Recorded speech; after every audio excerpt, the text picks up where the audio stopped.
passé et l'avenir au secours du présent. Le beau est toujours bizarre. Non, je n'y crois pas. Rien ne distingue les souvenirs des autres moments. Le bizarre est souvent beau. C'est cette bizarrerie qui le fait être particulièrement le beau. Le beau bizarre. Non, oui, pour moi, oui. De Zineb Souleimani.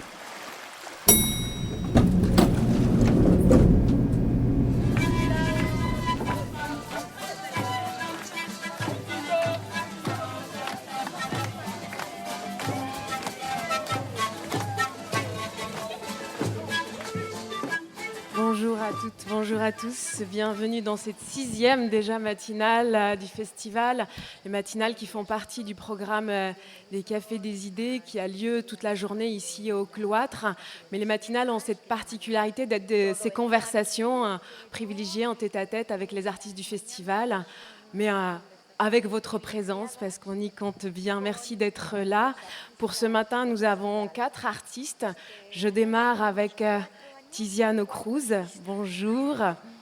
Avec Mariano Pensotti et Lola Arias, vous représentez une partie de la scène artistique argentine, mais avec vous, on retrouve la voix des peuples autochtones et notamment de votre communauté située au nord de l'Argentine. J'ai pu lire quelque part pour vous définir, mais entre guillemets, artiste queer autochtone. Est-ce que c'est une manière de vous présenter avec laquelle vous êtes d'accord ? Buenos días a todos y a todas. Bueno, he tenido durante mucho tiempo problemáticas con esa definición de artista queer, porque creo que primero que nada soy un artista indígena. Me gusta tener más esa definición. Oui, en fait, bonjour à tous. Pendant longtemps, j'ai eu des problèmes avec cette définition d'artiste queer parce que je crois que je suis avant tout un artiste autochtone.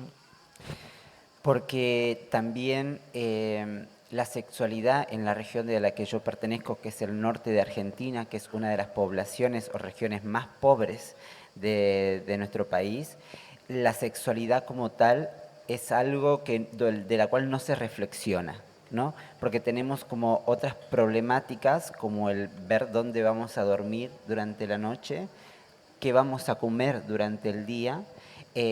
O sea, no tenemos resueltas necesidades básicas, entonces la sexualidad no se piensa, sino que se vive. Oui, et en plus, parce que la sexualité dans la région d'où je viens, qui est le nord de l'Argentine, une des régions les plus pauvres du pays, on ne réfléchit pas à la question de la sexualité parce que nos questionnements sont sur où nous allons dormir la nuit, ce que nous allons manger pendant la journée. Donc, quand les nécessités de base ne sont pas couvertes, effectivement, on ne réfléchit pas à la sexualité, on la vit.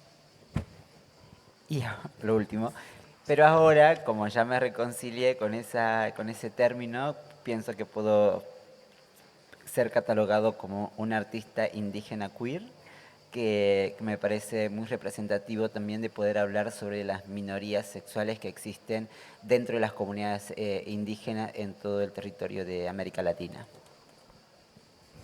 Oui, et aujourd'hui, je dirais que je suis réconciliée avec ma communauté. Je crois que on peut me donner cette définition d'artiste indigène queer parce que je trouve intéressant aussi de représenter les minorités sexuelles qui sont présentes dans les différentes régions d'Amérique latine. Merci. Pour votre première fois au Festival d'Avignon, vous présentez les 2 derniers volets d'une trilogie démarrée en 2015 et qui prend ses racines dans un fait personnel tragique qui est la mort de votre sœur. Vous présentez Soliloquio jusqu'au 13 juillet et Vaikekuna à partir de ce soir et jusqu'au 14 juillet, les 2 au gymnase du lycée Mistral. Peut-être avant de parler de ces 2 derniers volets, revenir un peu sur le premier qui n'est pas présenté au festival et qui semble pourtant éclairer les 2 suivants. Il a pour titre Adios Matapac, que l'on peut traduire par Adieu Père. Et le Père ici comprend une double signification. C'est bien ça ? Sí, bueno, la trilogía de obras lleva el nombre de 3 maneras de cantarle a una montaña y cada obra es un canto, como que alguien se pone delante de una montaña y le canta una canción. Alors la trilogie, en fait, les 3 titres sont les différents types de chants que l'on adresse à une montagne. Voilà, les gens se mettent devant la montagne et chantent un chant spécifique. Específicamente la primera obra, que es una obra dedicada a una reconciliación con mi padre biológico y una despedida de mi padre artístico, que yo digo que es el teatro griego, porque es el tipo de formación que yo he tenido en Argentina, que hay en Argentina. Matepak es la etimología de padre en griego. Entonces hacía como ese juego de palabras como adiós Matepak, adiós padres, porque sentía que necesitaba desprenderme de ese modo de producción teatral aristotélico para encontrar una nueva forma de hacer artes escénicas o teatro desde una perspectiva indígena. Oui, la première œuvre, en fait, elle parle de la réconciliation avec mon père biologique et elle marque également mes adieux avec mon père artistique, qui est le théâtre grec. C'est la formation que j'ai eue dans le théâtre. C'est la formation en fait théâtrale qui nous est dispensée en Argentine en fait, et maintenant, dans cet adieu en fait au père, donc qui avait pour titre Adiós Matepak, qui était en fait un jeu de mots sur ce double mouvement entre différents pères, mais maintenant en fait, j'ai réussi, je crois, à me défaire de cette pratique théâtrale aristotélicienne pour arriver à une pratique théâtrale qui est bien plus proche du monde autochtone.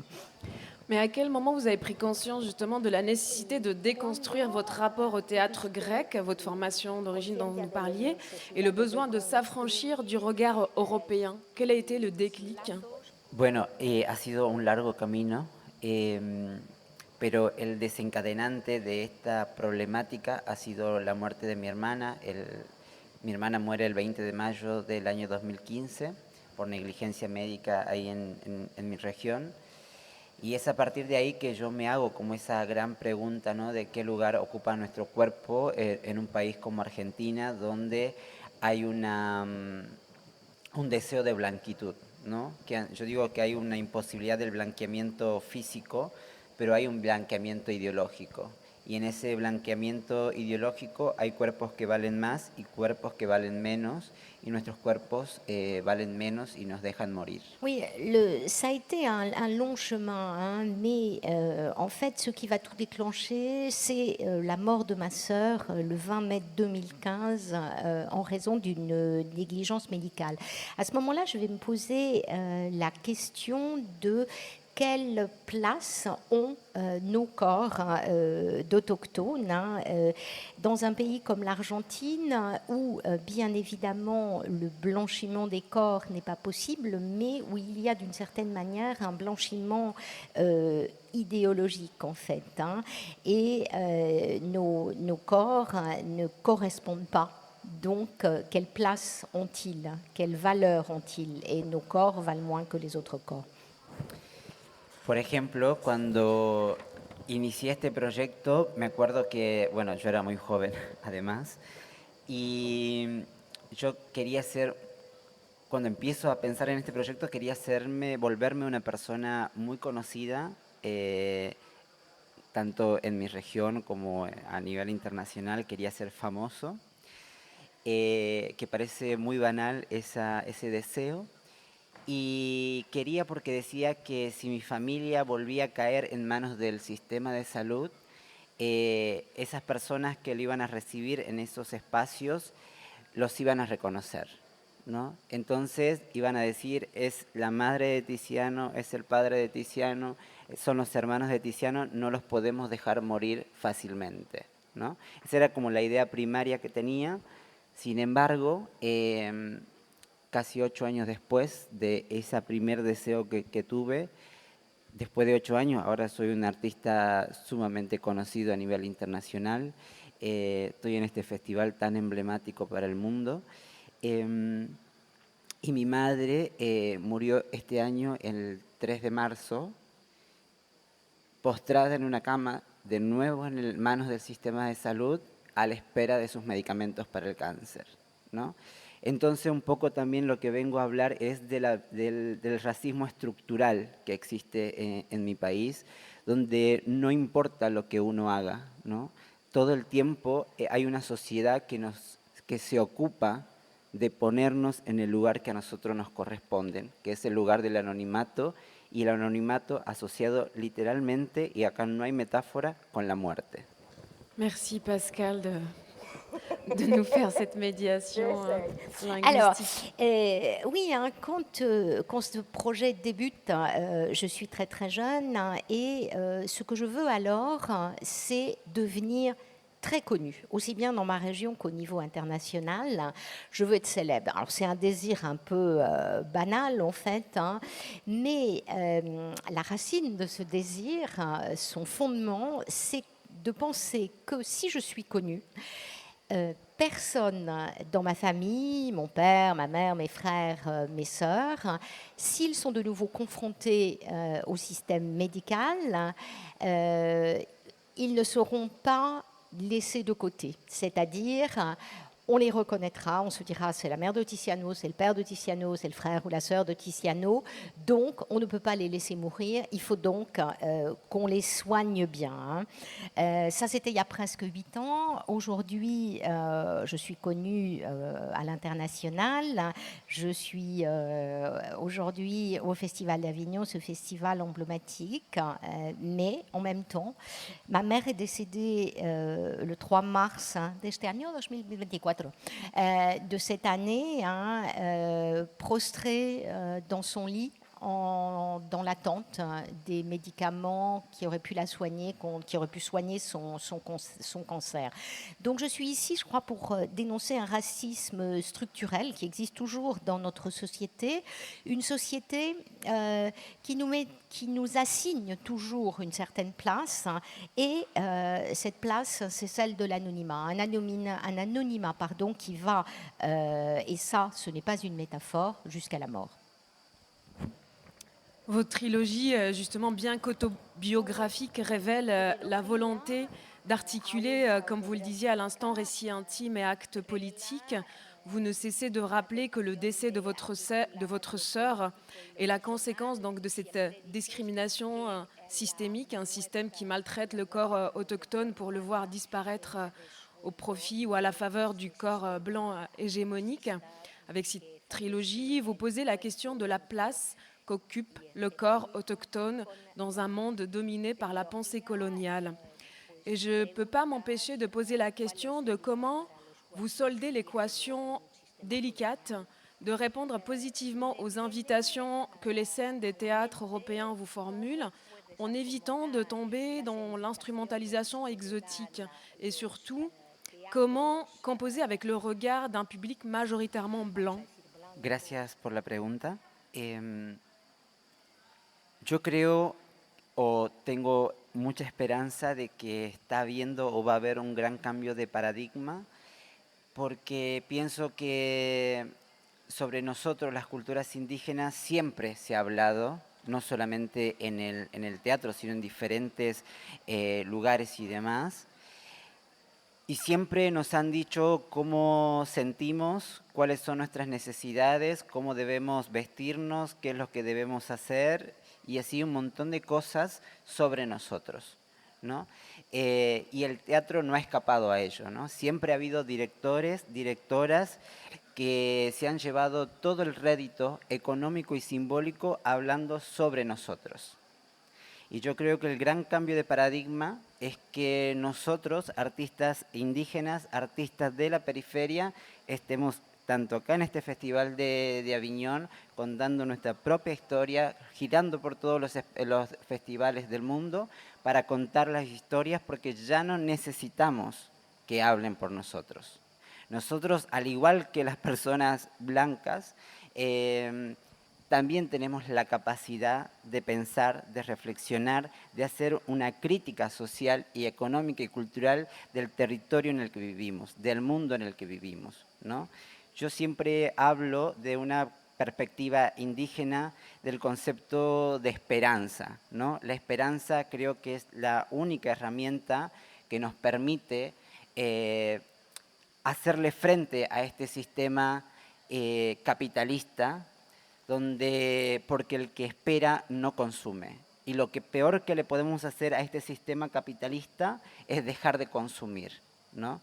Pero esta esperanza de la que yo hablo no es una esperanza pasiva, una acción pasiva, ¿no? Sino es una esperanza que trabaja todo el tiempo para construir ese mundo donde las minorías o los artistas y personas que vivimos en la periferia necesitamos vivir, ¿no? Yo siempre digo que pertenezco a una parte de la población donde estamos cansados de sobrevivir, ¿no? Yo hallo una gran diferencia entre sobrevivir y vivir, y nosotros queremos un mundo donde no solamente nosotros podamos vivir, sino que tanto ustedes como nosotros podamos vivir.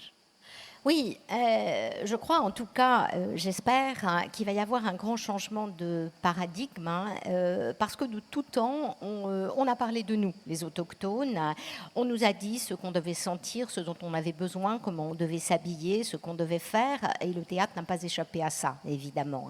Et il y a toujours eu des metteurs en scène et des metteuses en scène, en fait, qui d'une certaine manière se sont appropriés le succès, tant symbolique qu'économique, des œuvres où ils ont pu nous représenter, en fait. Et je crois qu'aujourd'hui, nous, les artistes autochtones, et j'en suis un, je suis ici avec des œuvres qui vont tourner, on est capable et on raconte notre propre histoire. On n'a pas besoin que les autres le fassent à notre place.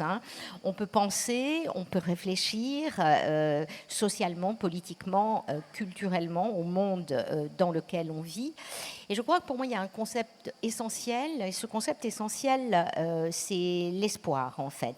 Et ce n'est que ce concept-là qui va nous permettre, en fait, d'en finir avec le système capitaliste, parce que celui qui est expert, d'une certaine manière, il ne consomme pas. Et ne pas consommer, c'est la pire des choses qu'on puisse faire contre le système capitaliste.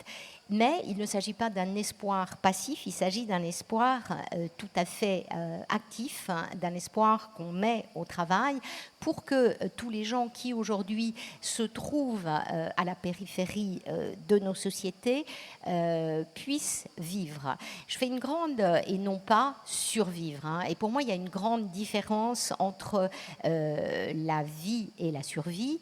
Nous en avons assez de seulement survivre.